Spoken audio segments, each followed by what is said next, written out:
আসসালামু আলাইকুম। কন্ডিশনাল দেখতে পাচ্ছেন আপনারা। কন্ডিশনাল হচ্ছে চার প্রকার। কন্ডিশনাল চার প্রকার। চার প্রকার: zero conditional, first conditional, second conditional, third conditional. Zero conditional, first conditional, second conditional, third conditional, এই চার প্রকার কন্ডিশনাল। তাহলে এক নম্বর হচ্ছে zero conditional. Zero, Z E আর ও, জিরো কন্ডিশনাল। জিরো কন্ডিশনাল কি? এর এক নম্বর শর্ত হচ্ছে যে জিরো কন্ডিশনাল চিরন্তন সত্য। যদি কোনো একটা বাক্য চিরন্তন সত্য বোঝায়, চিরন্তন সত্য, চিরন্তন সত্য, চিরন্তন সত্য, ঐতিহাসিক সত্য, ঐতিহাসিক, চিরন্তন সত্য, ঐতিহাসিক সত্য, ভৌগোলিক সত্য,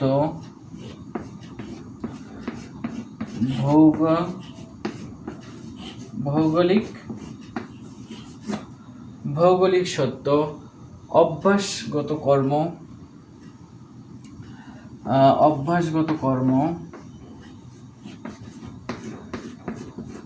অভ্যাসগত কর্ম। এরপর হচ্ছে বৈজ্ঞানিক সত্য,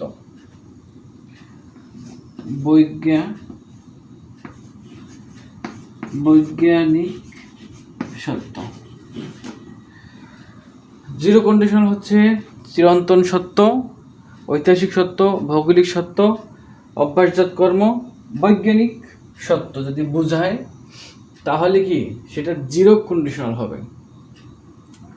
সেটা ইফ যুক্ত বাক্য হইতে হবে। ইফ যুক্ত বাক্য, কন্ডিশনাল মানে ইফ, সাধারণত কন্ডিশনাল মানে ইফ যুক্ত বাক্য। ইফ যুক্ত বাক্য যদি চিরন্তন সত্য বোঝায়, ঐতিহাসিক সত্য বোঝায়, ভৌগোলিক সত্য বোঝায় এবং অভ্যাসজাত কর্ম বোঝায় এবং বৈজ্ঞানিক সত্য বোঝায়, তাহলে সেটা কি? তাহলে সেটা হয় জিরো কন্ডিশনাল। তাহলে এটা কি? এটা ইফ স্ট্রাকচার হচ্ছে if plus present indefinite, present indefinite plus অপর যে বাক্যটা থাকবে সেটাও হবে কি? Present indefinite. অপর যে বাক্য থাকবে সেটাও সাবজেক্ট প্লাস প্রেজেন্ট ইনডিফিনিট।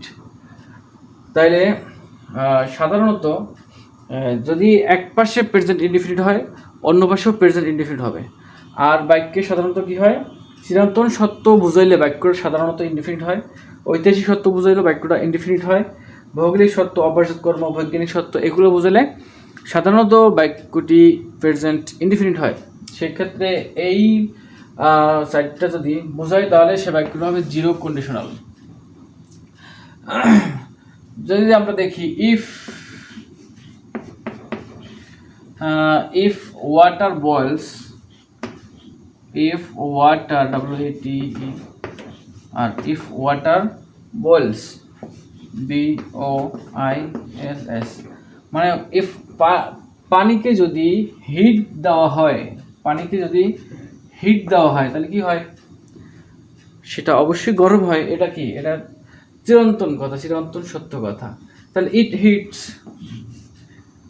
ইট হিটস, HITS, ইট হিটস, এই ইট হিটস। তাহলে কি পেলাম আমরা? Zero conditional. জিরো কন্ডিশনাল হচ্ছে এই সাইডটা শর্ত থাকলে যে এ পাশেও প্রেজেন্ট ইনডিফিনিট টেন্স হইলে অপর পাশেও কি হবে? অপর পাশেও প্রেজেন্ট ইনডিফিনিট টেন্স হবে। এরপর যদি আমরা দেখি first conditional, first conditional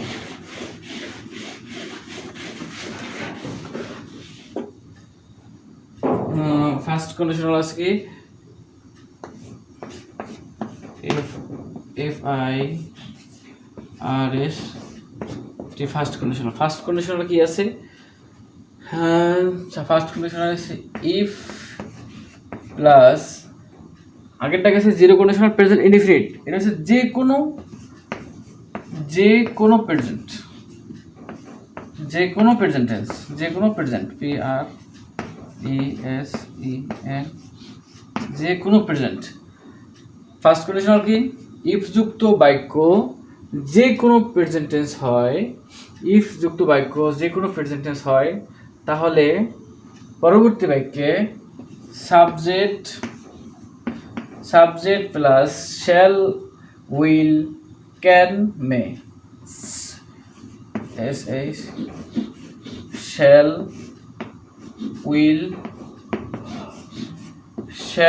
will, can, may, can, shall, will, can, মে।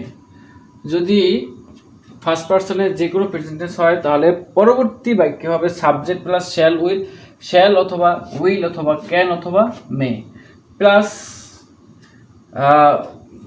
মানে ভার্বের বেস ফর্ম, ভার্বের বেস ফর্ম হইবে, কিন্তু ভার্বের প্রেজেন্ট ফর্ম না, ভার্বের বেস ফর্ম হবে।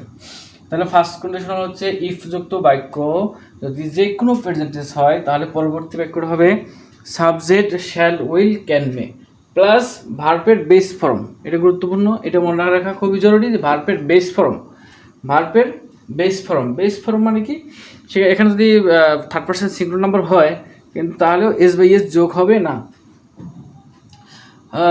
তাহলে যেমন if you come,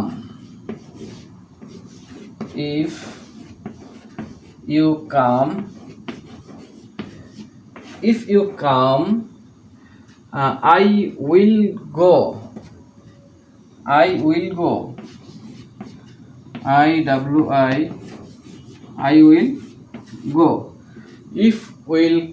if you come I will go, if, তাহলে আমরা এখানে মনে রাখবো shall, will, can, may, shall, will, can, may, shall, will, can, may, shall, will, can, may. কন্ডিশনালের এর ক্ষেত্রে আমাদের দেখা যায় যে সাধারণত শ্যাল শব্দটা টেন্সে চলে আসে, কিন্তু কন্ডিশনালের ক্ষেত্রে সবসময় উইল অথবা উড বাচক শব্দটা বেশি হবে। উইল, উড, এই উইল বাচক শব্দটা বেশি হবে, উইল বাচক শব্দটা বেশি হবে। এই উইল বাচক শব্দটা সবসময় বেস্ট অ্যান্সার হবে কি, উইল, ঠিক আছে। তাহলে ইফ, তাহলে আমরা ফার্স্ট কন্ডিশনালের কি, ইফ যুক্ত বাক্য যদি যে কোনো প্রেজেন্ট টেন্স হয়, তাহলে তার পরবর্তী বাক্য হবে কি subject, shall, will, can, May, subject, shall, will, can, May, plus ভার্বের base form.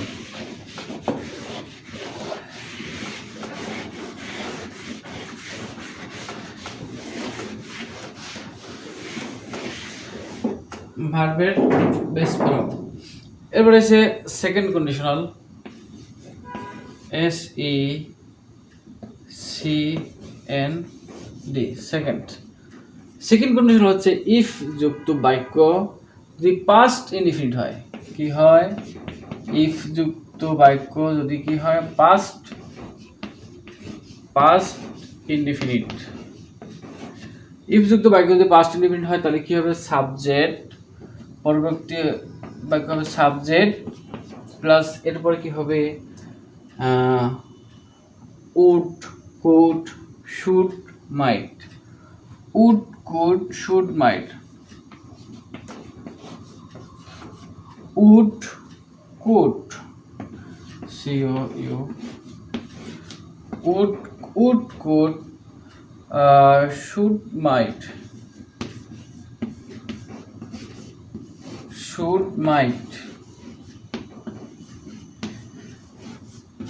Would, could, should, might, plus ভার্বের বেস ফর্ম হবে।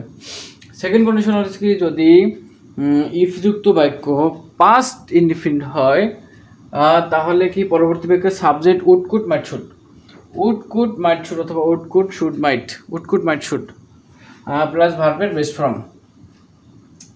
যদি আমরা দেখি if you come,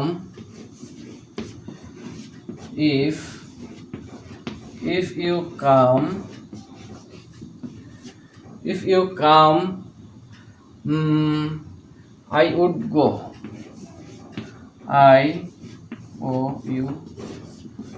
I would go. এখানে কি যেন বলছিলাম যে সাধারণত কন্ডিশনালের ক্ষেত্রে বেস্ট অ্যান্সার হয় কি উইল অথবা উড বাচক শব্দ। উইল অথবা উইল গেছে প্রেজেন্ট টেন্সে, আর উড এসে পাস্ট টেন্সে। এই শব্দ দুইটা বেশি প্রযোজ্য হয়, এই দুইটা দিয়ে বেস্ট অ্যান্সার হয়। এইগুলো সেকেন্ড কন্ডিশনাল। এবং থার্ড কন্ডিশনাল,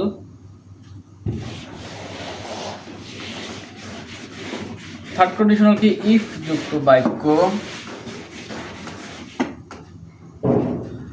থার্ড কন্ডিশনাল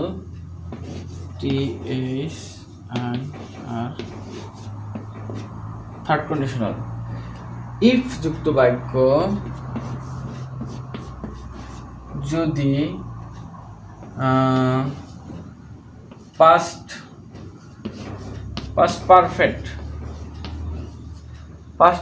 হয়, তাহলে পরবর্তী বাক্য হবে কি সাবজেক্ট প্লাস ওই উড কুড মাইট শুডের পরে হ্যাভ বসবে, প্রত্যেকটার সাথে হ্যাভ বসবে।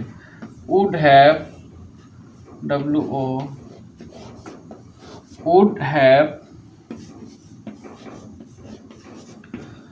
would have, could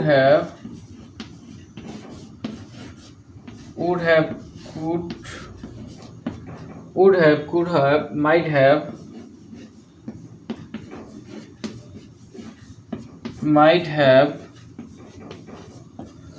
would have, could have, might have, should have,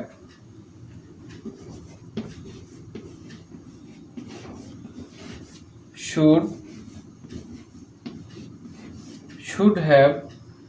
এইটাই হইবে ভার্বের B3।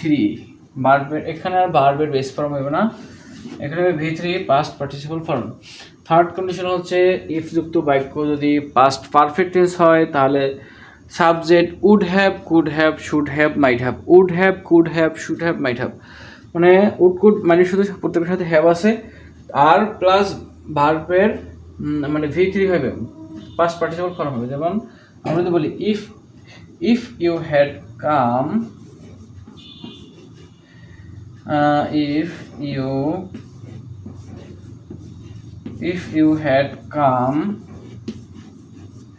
if you had come, I would have gone, I would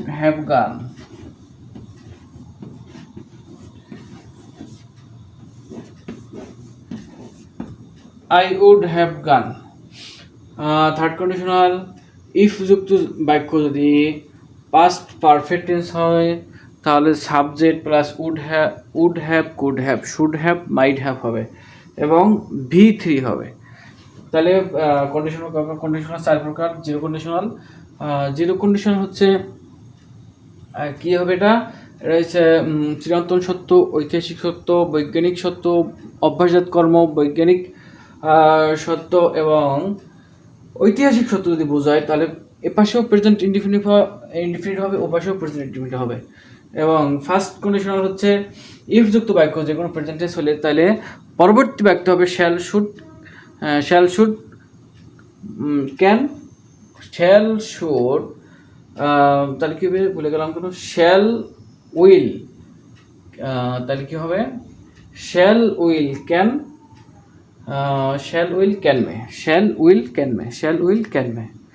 তাহলে শ্যাল উইল ক্যান মে। আর সেকেন্ড কন্ডিশনাল যদি হয়, তাহলে ইফ যুক্ত বাক্য যদি সেকেন্ড কন্ডিশনাল ফার্স্ট ইনডিফিনিট হয়, তাহলে subject plus would could might should plus ভার্বের বেস ফর্ম।